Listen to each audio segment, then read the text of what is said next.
Introduction. 10 years ago, Seth, aged 4, is sat up in bed, and I am asking him who he thinks should be in the story. In answer, he starts immediately his list of characters that should feature in the narrative. A list that jumps, eddies, flows, sparking from one topic to another. A list which, as usual, is implausibly long, containing enough characters for a 3-novel series, let alone a short bedtime story. There is Kenny, a compsognathous dinosaur who has featured in many adventures created at Seth's command, and Blip Blip, space alien of indeterminate origin, best friend for some reason of Kenny, and Spider-Man and the Green Goblin and several of the Bionicles, and himself and his brother and a dragon and the bad dinosaurs, and Harry Potter. Finally, he requests that Mary and Joseph should be part of the narrative. I think, where does he pick up stuff like that? But I say, of course, that they can be in the story along with everyone else he cares to name. I guess he's doing Christmas songs at nursery. So I start the story, shaky at first but gathering speed. The Bionicles arriving at Miles and Seth's bedroom in the dead of night when all else are asleep, and request their help in an adventure that somehow involves Harry Potter and Spider-Man, and a fight with the Green Goblin against the bad dinosaurs. And en route to Hogwarts they do find Mary and Joseph, who are lost and looking for Bethlehem, and they create a tunnel through space and time using lasers and modified digging equipment and magic to take them there, and they visit various inns that are full and end up in a stable. Is that okay? Asks Seth. And it seems for a moment that he might be asking if it is okay to summon, command, drop and drag Mary, Joseph and their donkey into the multi-dimensional story universe we have been building through these instructions for improvisation since he was born. And I say, yes, of course, it's okay. And for a week or two, they, Mary and Joseph, are regular characters in their biblical clothes, pronouncing ancient sentences in the context of high-tech battles, Spider-Man swings, and pterodactyl cackles. I love Seth.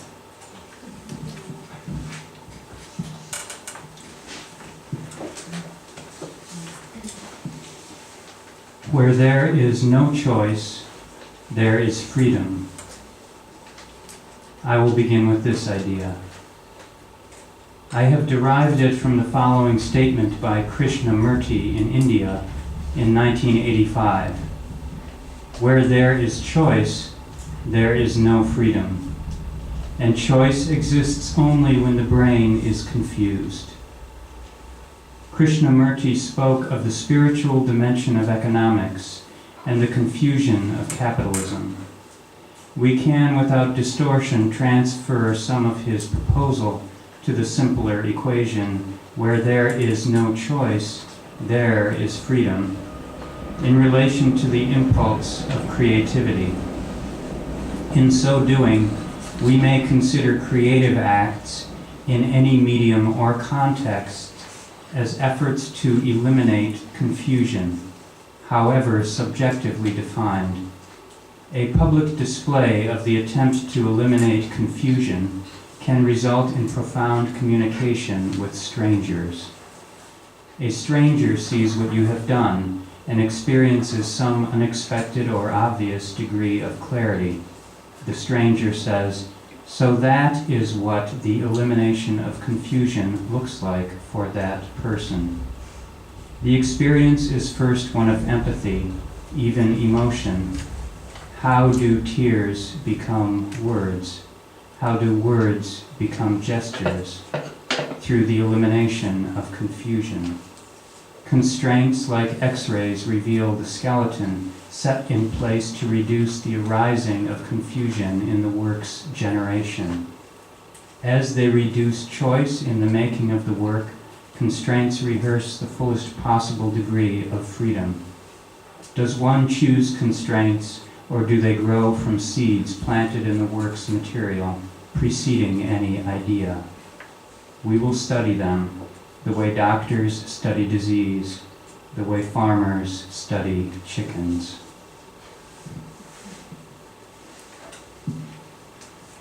I want to tell you two things I read about the poet Edmund Yabez to begin. One describing his process to write up against a wall. And the second, something he said. Do you know that the end point of the book is an eye, that it has no eyelid? I start here with a wall and an eye without an eyelid, but first I want to tell you what I think when I think of the word constraint, and what I think when I think of putting generative in front of it. I will do this in the form of a run-on sentence that begins now, for the word constraint sets off the idea of a limit, a wall, or an obstacle, and this in turn brings up a demarcation line that indicates a breaking point, pushing someone or something to the furthest extent, or toward the unthinkable and the not known.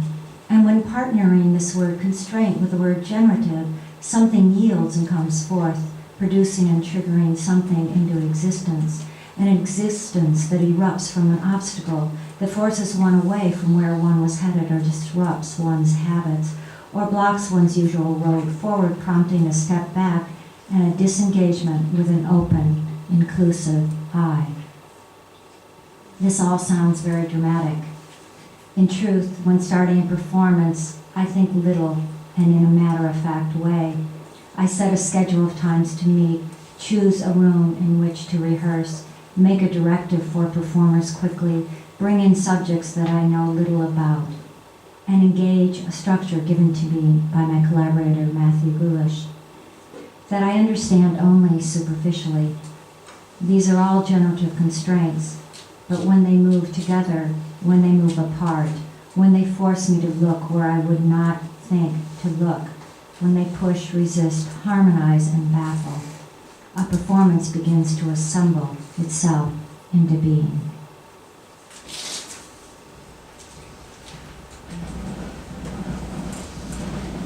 Creativity thrives within limits.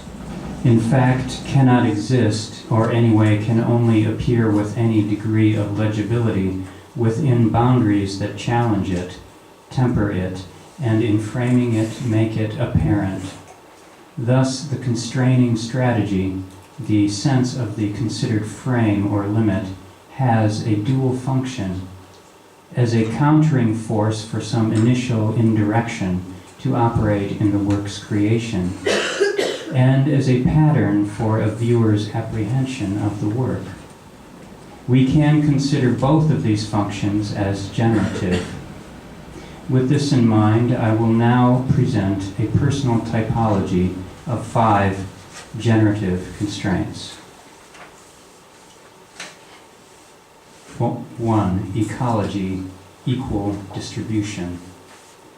A first category of constraint type concerns ecology and an ethic of equal distribution of resources. The material of the work has a fixed quantity, available time, the size of the room or stage, total word count, inches on a canvas, some measure determined in order to begin. This measure then divides in an equitable way between the voices or parts. For a 1-hour presentation by 3 voices, each voice will speak for 18 minutes, leaving a remainder of 6 minutes. The limited quantity of the primary material suggests a closed system to divide in proportion to another aspect of the work. Total time divided by total voices. Close the system to fit the frame in geometric equality. 2. Ecology, dynamic distribution. A second degree of the ecological consideration renders the modular parts in a complex configuration according to a dynamic arrangement that the participants agree on as interesting, full of contrasts, based on a pleasing pattern involving squares and cubes, etc. The 3 speakers, each speaking for 18 minutes over the course of 1 hour, aspire to something other than the pedestrian grid of each taking their full time in turn.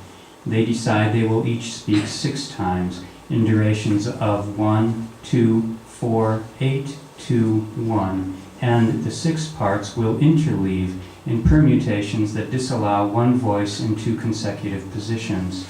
Such distribution maintains equality but in dynamic and irregular arrangement. This move enacts a distinction between number as quantity and number as pattern. With the rhythms it engenders, it does not provide form for content as much as it becomes part of the substance of the work that it shapes. 3. Trending.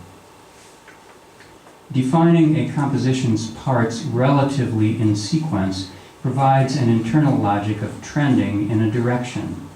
For his composition inlets, John Cage instructed musicians to play 4 movements of any duration that begin short and grow consecutively longer, lending the piece a settling down feeling.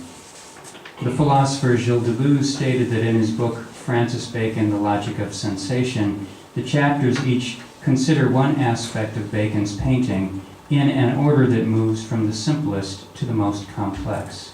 But this order is relative and is valid only from the viewpoint of a general logic of sensation.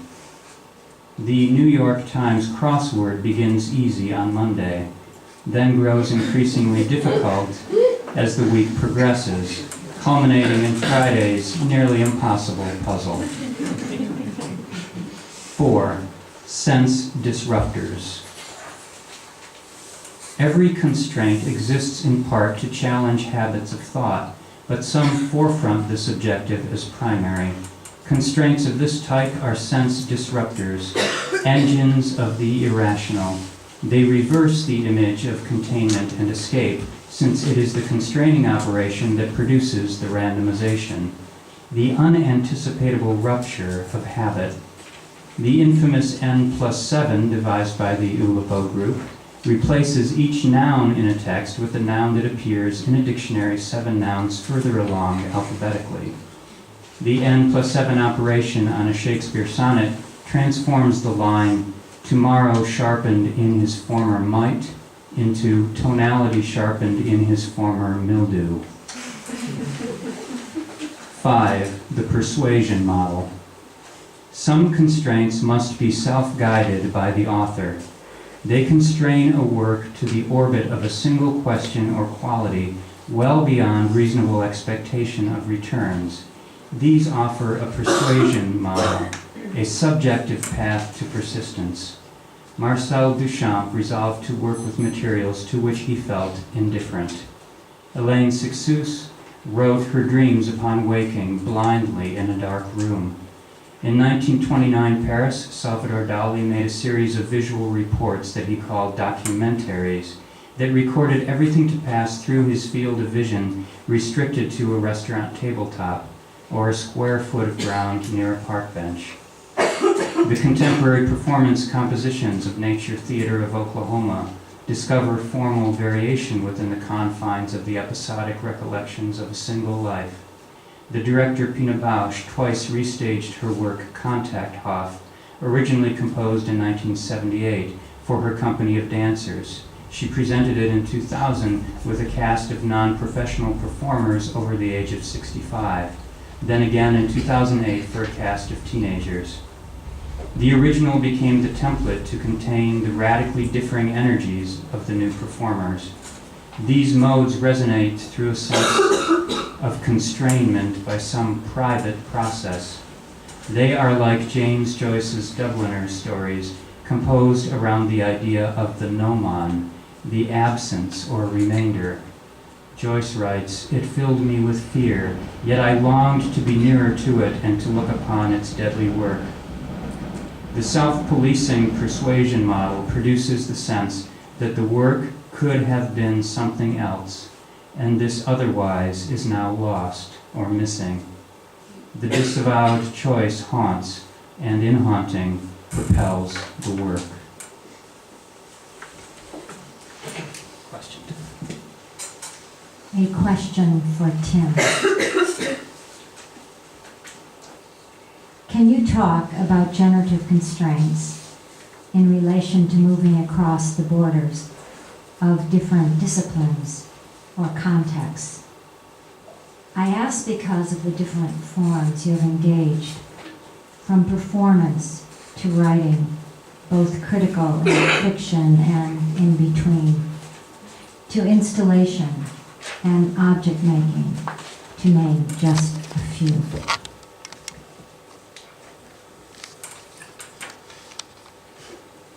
So, question to Matthew.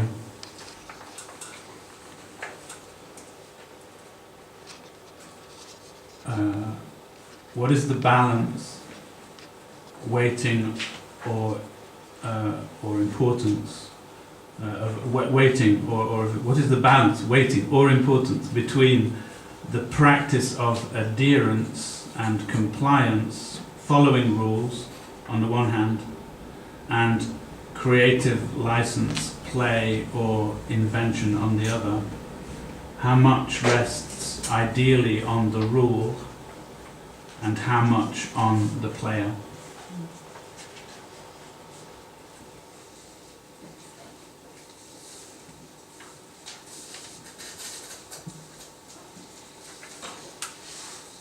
Question for Lynn. The title of our talk, First Person Plural, and the advent of speaking with Tim remind me of the first performance that we saw by Forced Entertainment many years ago in Glasgow. It was called Speak Bitterness. The performers took turns reciting texts that shared the same syntactic construction, declarative statements in the first person plural. We did this. We said that. We lost the following things in the fire. Many of my examples today have concerned writing of a perhaps more individual register. My question for Lynn is this: how do you think the constraint operates in the dynamics of a group? I don't mean to ask about collaboration as much as the phenomenon indicated by the first person plural of a group cohering around a shared limit. Do you consider constraints in combination with the particular team that you have assembled, what its effect on those individuals will be? Do you engage it as a gesture toward convening a collective?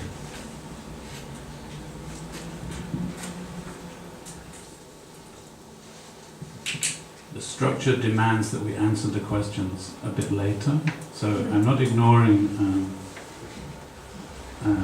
Lynn. One, in any case, everything is constrained.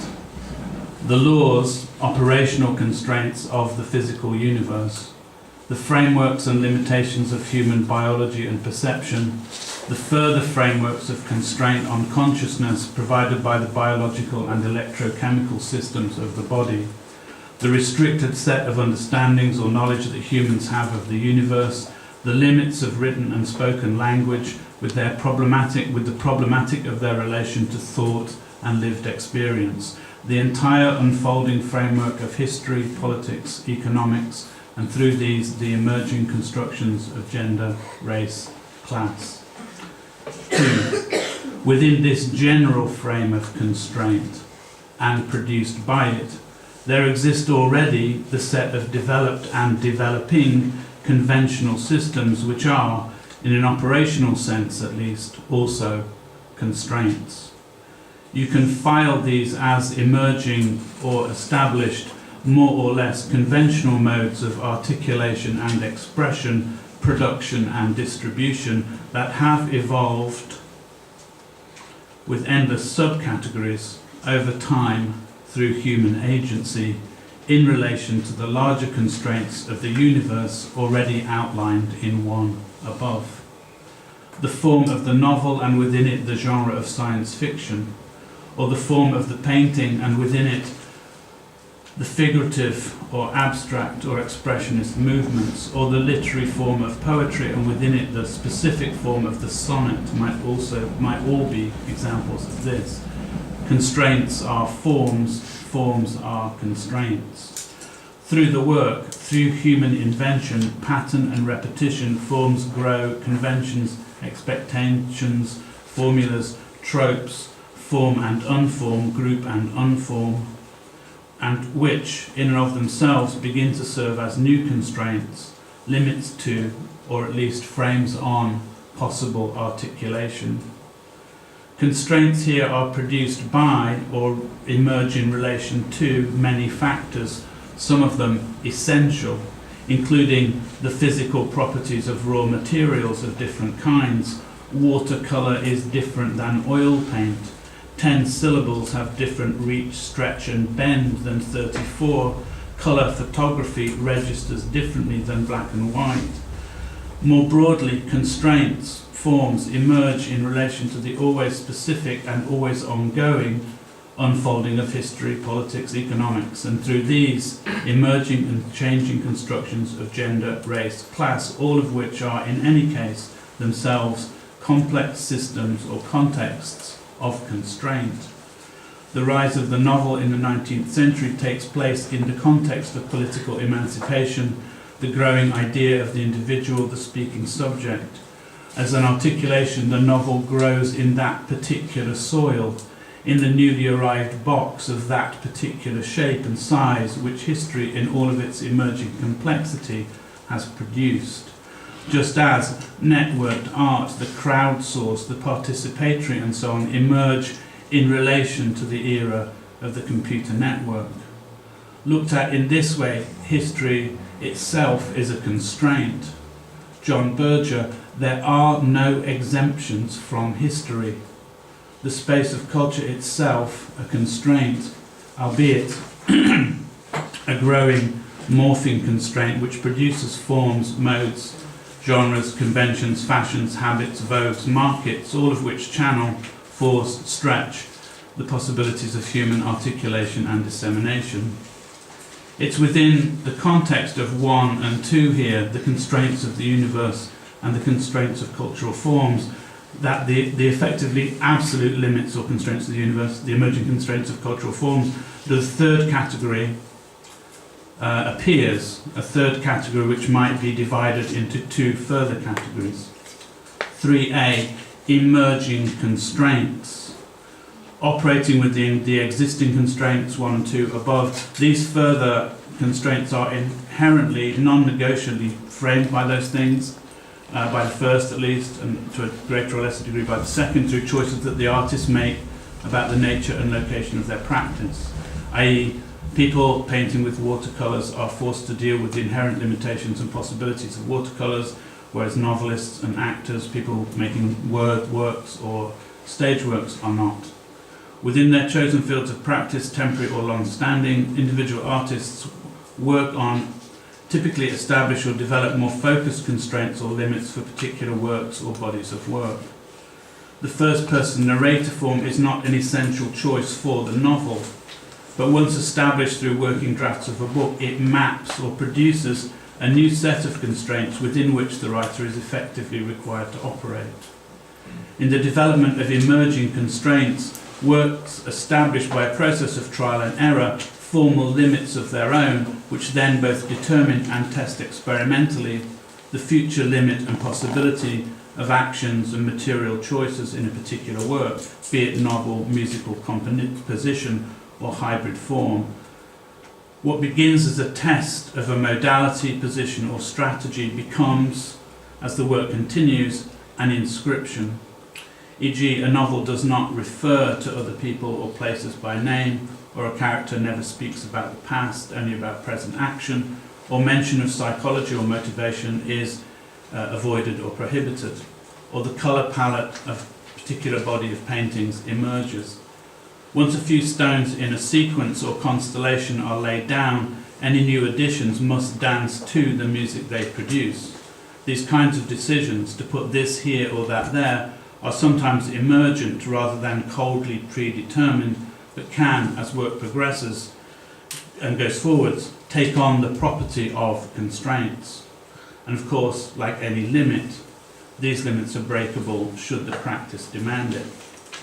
3b, to sort of talk about a sort of split between two different kinds of self-imposed constraint. The rather separate matter of constraints imposed, we might say, before or alongside or as a part of first decisions. Self-imposed constraints framing the execution and exploration of a process. These constraints also, of course, to risk being annoying and repeating, arise in the context of the laws of the physical universe and very likely have some relation to genres, forms and conventions that are already established.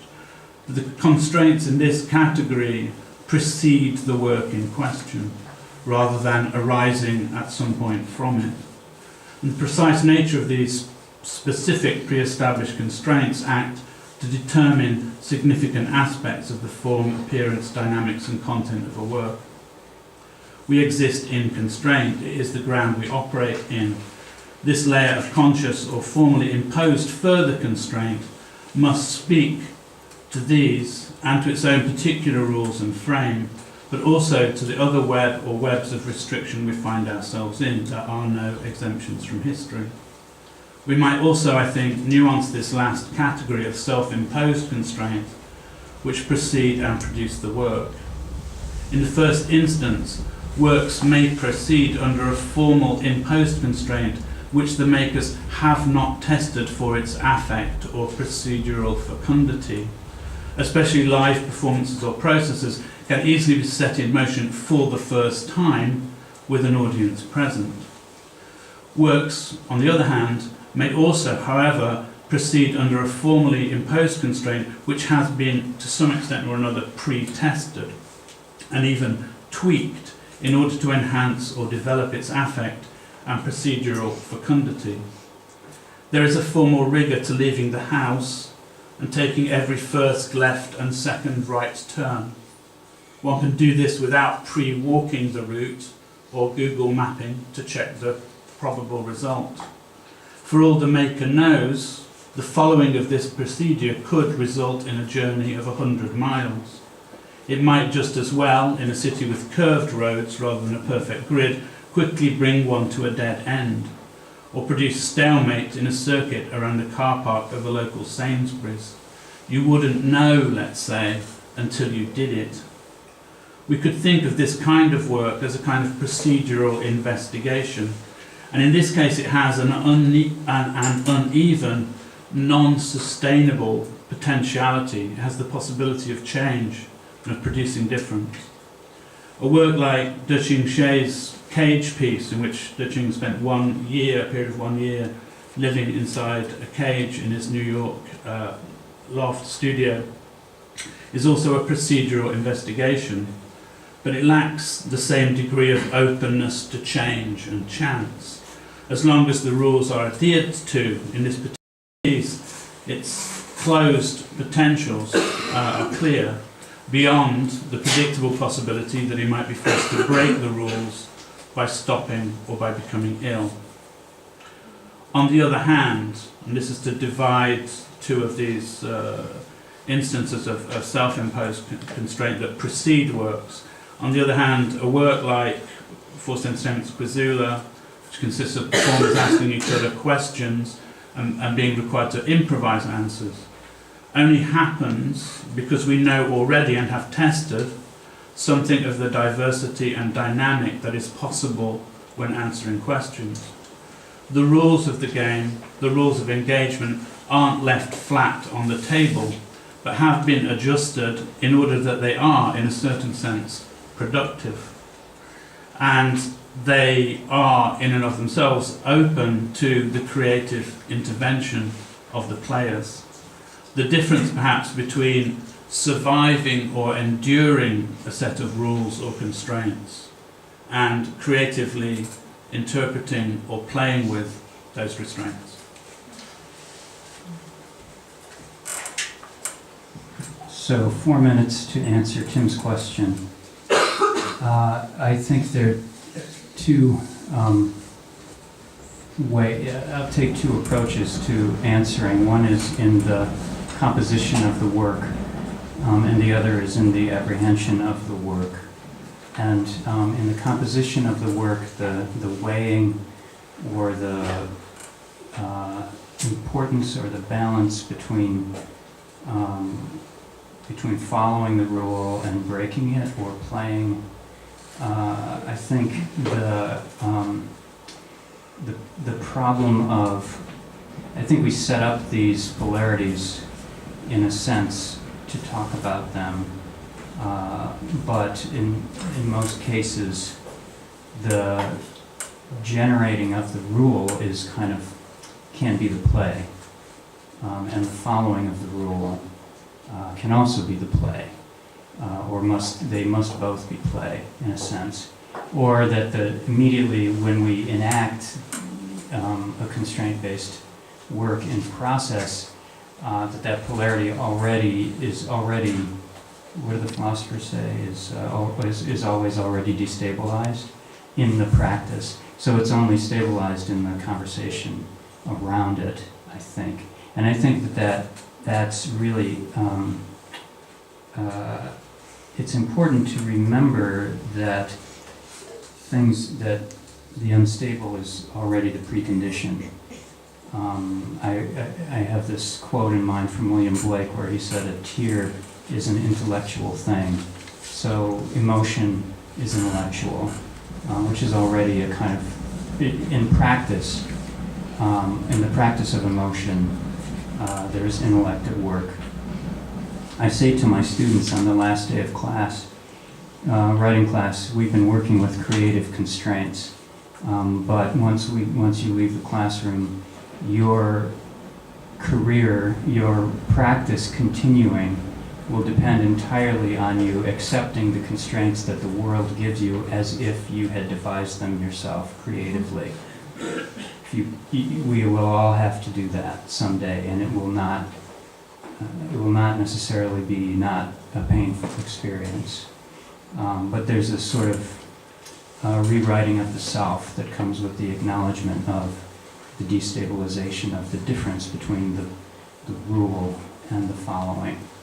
In terms of the apprehension of the work, as composers, we sometimes, the problem that we face is that when we put ourselves in the place of the audience, the minute that the system or the structure becomes legible, the work starts to lose its interest because we don't want to just then see the machine play itself out.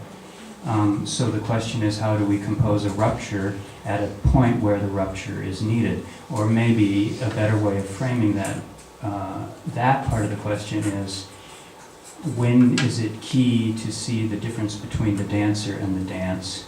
And this can also be a kind of transformation from within of always holding that vibration, always keeping it present, always keeping a difference, always keeping a rupture near at hand. So as you are following the structure, it is always already rupturing, and that rupture is already visible.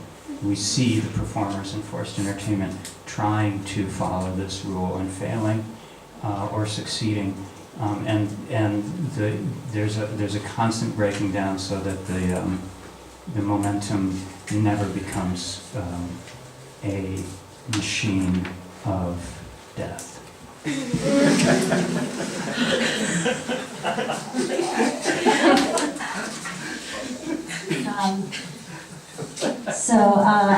I'm thinking about, I'm recovering from that. No, I'm thinking about the group versus the I in responding to this, and I think I want to talk about it quickly, maybe in 3 different ways. One of when giving a constraint individually, we often in our work give constraints individually to people to generate material, and then there's a group constraint that puts that material into a structure, and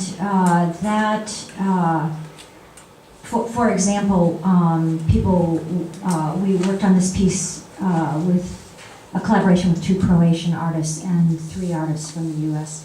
and generated material, and that was based on the films of Dusan Makavejev. And we worked with this film structure of a close shot so that the performance moved, it was very close to the audience, then it moves to medium shot, and then it moved away from the audience all the way till it went out of the theater. And I mention this because the material that was generated had to transform into a half knowledge to fit into this bigger structure. So before the material generated was more or less formed in a certain way, but we had to fragment it to work as a group with it compositionally. But I think more interest to me is this idea of a gesture toward converging a collective. One of the things that happened in that process, as an example, with three U.S. artists working with two Croatian artists, is that in order to, what we discovered, in order to not fall into stereotypes of the U.S. and the ex-Yugoslavians, we found a third entity to respond to outside of both of us. And that third entity was actually Ingmar Bergman in Sweden.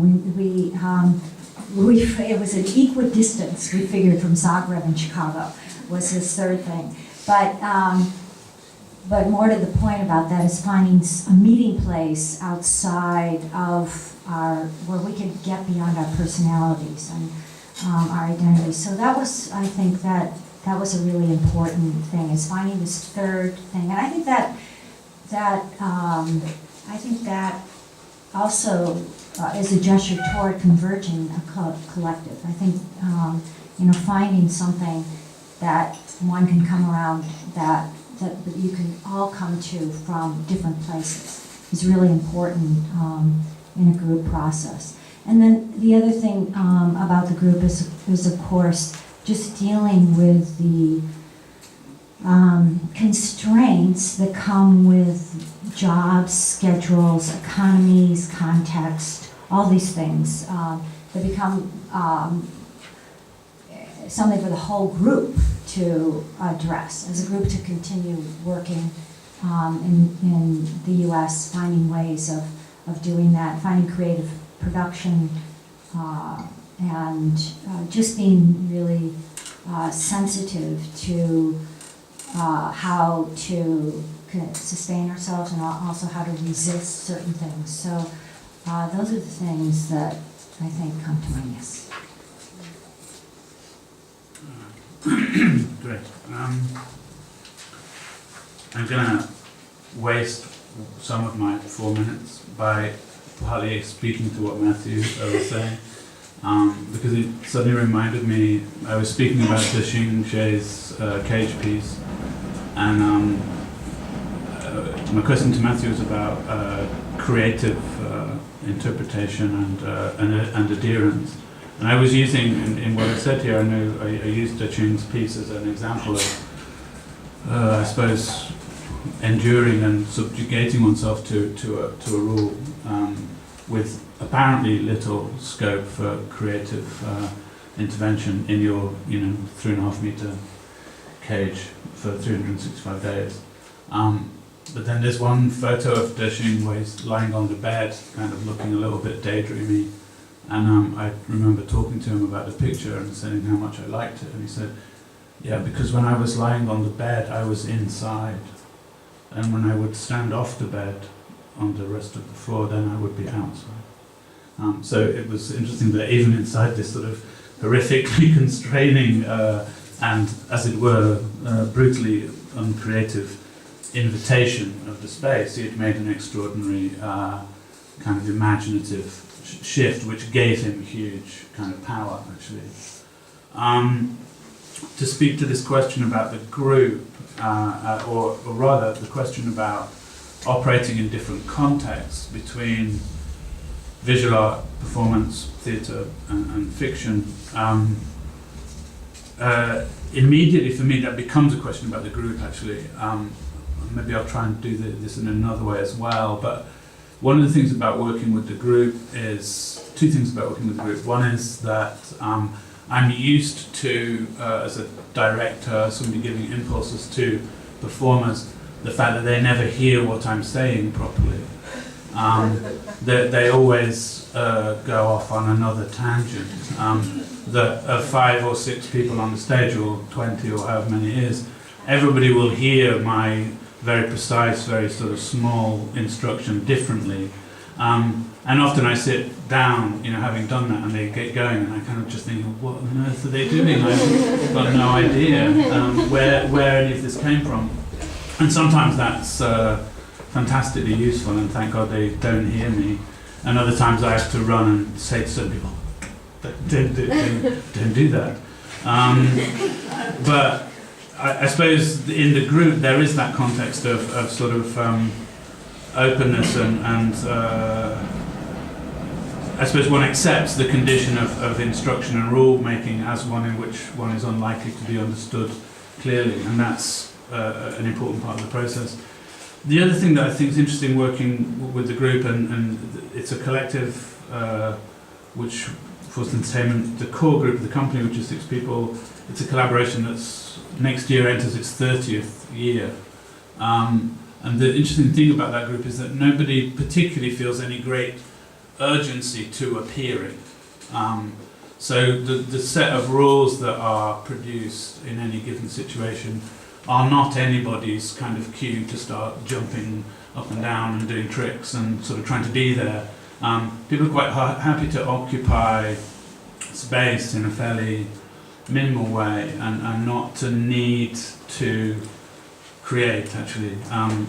In fact, I don't know where the hell I read this. It's possibly somewhere like Facebook the other day. I think it's on Twitter. I don't remember. But it was Brando talking about acting and saying, just because they say action doesn't mean you have to do anything. Which I think as a creative artist, that is a really fantastic piece of advice, I think, especially as a performer. I mean, no question. So I like this idea. And then the other thing that I was thinking about in terms of working within constraining structures and people outside of that group, because that group has a very particular set of confidences, is that the constraint is often seen as a threat. And how do you make an offer of a constraint in such a way that it appears to be what it is, which is an invitation and an opening, and not a sort of a stricture in which you're forced to enter a hideous oppressive regime or religious cult. Marina Abramovich, take note. Yes, that's it.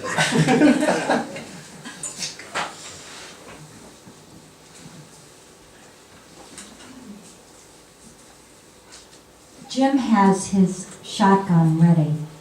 Tuck Thorson looks up. Jim fires.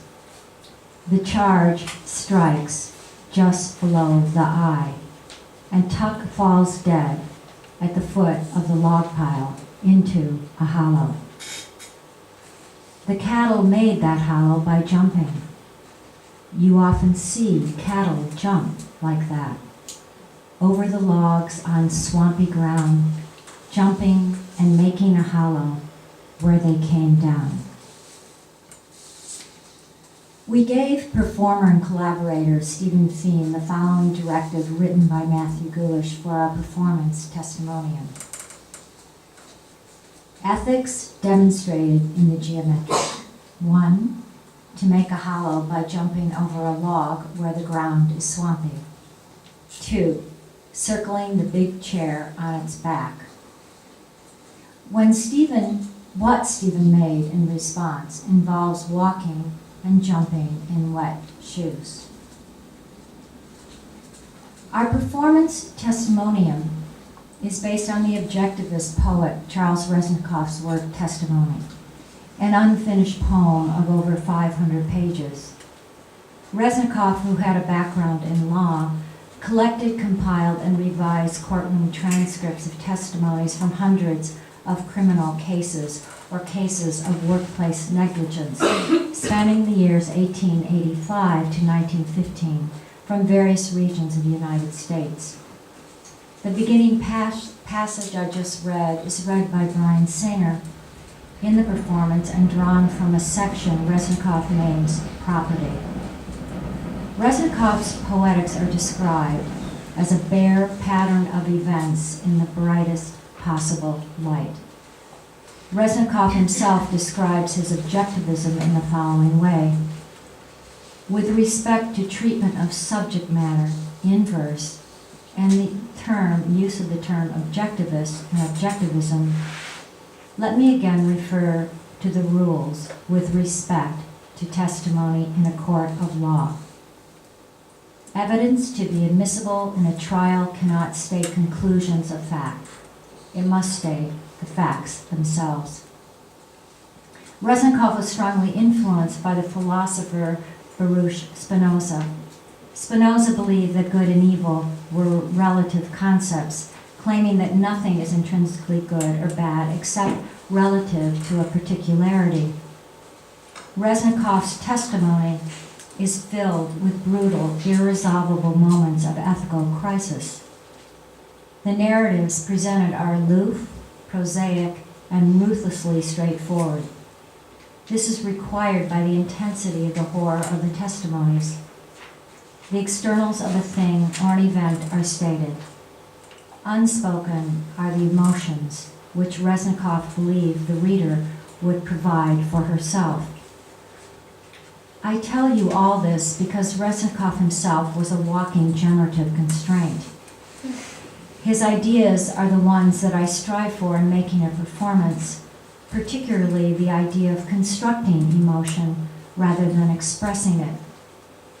I have always found the way forward by restraint and by the particulars of a walk, a fall, a specific name, a death, or saying goodbye.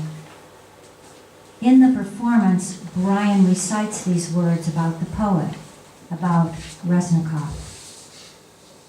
The purpose of demonstration, that is what his poetry is not to command or even to convince, but only to shape the glass and polish the lens through which we see the world, through which we look at life.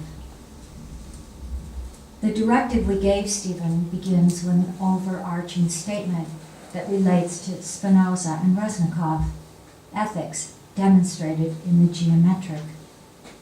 The following two statements offered possible courses of actions for Stephen to demonstrate this idea rather than express the emotion of the idea. 1, to make a hollow by jumping over a log where the ground is swampy. 2, circling the big chair on its back. Stephen responded to the directive in a measured, literal way of focusing on specific words. Circling, he circles. Jumping, he jumps. Log, he jumps over a pile of wood. Swampy, he jumps over a pile of wood in wet shoes and falls. Geometric, he circles, jumps, and falls over a geometry of dots. He performs the facts of the directive, resisting embellishment and distortion. He methodically constructs the arrangements, not differentiating between the construction and the execution. He approaches all the tasks with equal intent. The engineering of the sequences conform to the mathematics of materials, gravity, the physical world, with transparent visibility, as if demonstrating the logic of multi-dimensional geometry. As the title Ethics Demonstrated in the Geometric shows, Spinoza believed that the patterns of ethics and geometry share the quality of that which can be demonstrated with Euclidean rigor. We began to think of Stephen's movement sequences as a geometric analog of the ethical intentions of testimony, separated out from the words and granted their own silent time and space. This is Reznikov again. We, whose lives are only a few words, meet in the things seen, and not in the personality of the seer. Reznikoff's use of poetic constraints does not escape empathy, but rather provides a series of surfaces upon which identification can be built. His use of constraints and removal of self rouses from the cliches and generalizations the pain that remains in the things seen, in the specifics of the time, the names, and the place of the testimonies. Life, he can hear it, says Brian. It comes through the voices that try to speak accurately, objectively, sincerely. Some mornings it is as if he can see it, there in the words of the testimonies.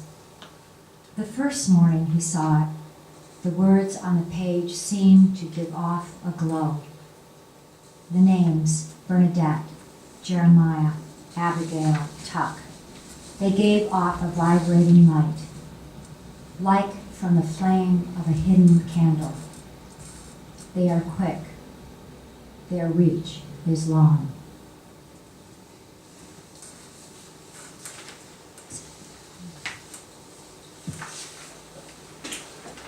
Time constraint, 2 minutes. Each performance, no matter what length, presents us over time with an incremental experience of learning the ropes. Each passing second, a measured addition to our understanding of how this work works, what's required of us in it or by it, the unfolding action, bootstrapping a grammar from a combination of pure invention and fragments of existing convention. We look, time passes, and we learn. Given that performance always takes time, though, the length of a work's specific temporal frame changes more or less everything in our experience of it. In pure terms, the time weighs differently by its length, implicates, draws us in and binds us differently, affording new possibility and potential pitfalls for those seeking to manipulate or engage with experience through performance. Any possible time frame, 30 seconds, 90 minutes, 4 hours, 15 hours or 30 days, after all, is a particular culturally and biologically coded zone of possibility, a dynamic economy of expectation and limit through and in which the spectator's experience of the work will emerge.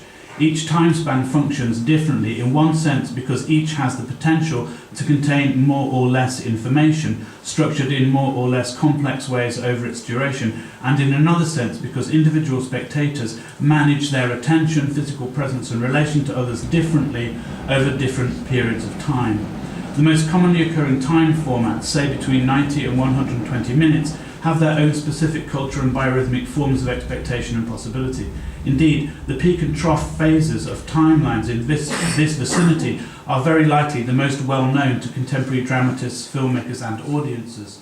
Over each duration, the learnt or innate patterns of narrative, emotional or intellectual setup, twist, climax and resolution as they unfold over time are factored through the inherent physical or biological patterns of human comfort or discomfort when seated along with more or less predictable rhythms of attentiveness and distraction, the endlessly triangulated tuning in or out of events in the auditorium,